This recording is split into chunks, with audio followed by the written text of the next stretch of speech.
Olá, meu nome é Guilherme Miller Kaiser, aluno de Iniciação Científica orientado pelo professor Dr. Marcos Mafra e co-orientado pela mestre Karina Mayumi Ueda. O título do meu trabalho é a síntese, caracterização e aplicação de solventes supramoleculares à base de solventes eutéticos profundos na extração de compostos bioativos.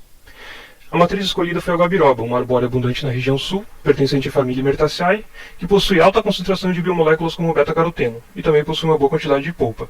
Então, o que são os solventes eutéticos profundos, os 10? Eles são líquidos formados a partir de uma mistura de duas ou mais moléculas puras, na qual uma delas vai atuar como receptora de hidrogênio e outra como doadora de hidrogênio, e essa mistura ela gera um líquido com temperatura de ponto eutético inferior à solução ideal. Então, o que são os solventes supramoleculares, também conhecidos como supras? Eles são líquidos não estruturados, produzidos em soluções coloidais de moléculas anfifílicas por meio dos fenômenos de automontagem e conservação. Na automontagem, as moléculas anfifílicas elas se juntam, formando estruturas micelares como micelas reversas e vesículas, e então essas estruturas elas se unem novamente, formando agregados supramoleculares, que vão se unindo e crescendo de tamanho, e chega em certo ponto que favorece a conservação, ou seja, a separação dessa fase, em uma fase de topo de supras e uma fase inferior de solução de equilíbrio. Então, o objetivo desse trabalho é aplicar o solvente supramolecular baseado em solvente eutético profundo, o supra-10, na obtenção de carotenoides da gabiroba.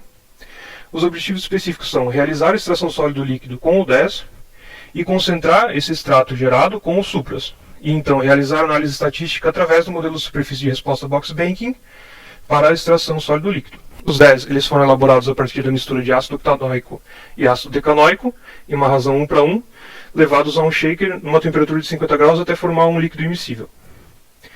Esse 10, misturado com polpa liofilizada em uma razão de 1:40, juntamente com etanol em uma razão em uma quantidade de 0 a 10%, foram levados à extração, que ocorreu em células encamisadas, que utilizaram também o banho termostático para controle de temperatura, para a concentração do extrato e determinação dos carotenoides totais. Então, a concentração do extrato ela foi realizada a partir da formação dos supras.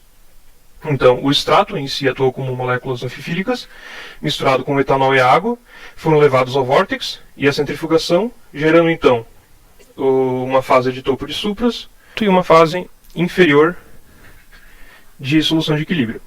Essas fases foram analisadas por meio de espectrofotometria, ao comprimento de onda do beta-caroteno, e utilizando a equação fornecida, nós podemos obter a concentração de carotenoides totais. Agora para o planejamento experimental box banking. As variáveis de resposta foi o próprio teor de carotenoides totais, o TCC, e as variáveis independentes foram a fração de etanol, o tempo e a temperatura.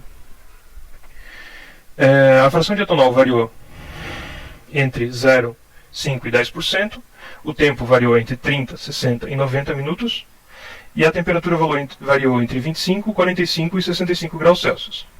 As 15 amostras estão presentes na tabela 2. Então, indo agora para os resultados de discussões. Então, para a adequação do modelo, nós utilizamos no modelo box banking interações linear-linear, consideramos elas, e obtivemos um R quadrado de 0,88.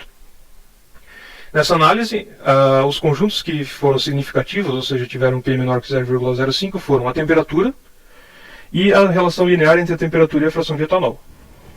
Aqui nós temos a superfície de resposta, na qual foram plotadas as relações entre a temperatura e a concentração de etanol, para os tempos de 30, 60 e 90 minutos. Agora para os resultados. Nós obtivemos uma condição otimizada, predita pelo modelo, de 0% de etanol, ou seja, sem etanol, um tempo de extração de 30 minutos, ou seja, o menor tempo que nós analisamos, e uma temperatura de 65 graus, ou seja, a maior temperatura que nós analisamos. O valor predito foi de 671 e o valor experimental foi de 665,9. Isso em micrograma por grama. Agora para as conclusões. Nós podemos dizer que os supra-10 obtiveram êxito na extração de concentração de carotenoides da polpa da gabiroba. Podemos também observar que a variável que mais impactou foi a temperatura e que essa extração sólido-líquido ocorre rapidamente.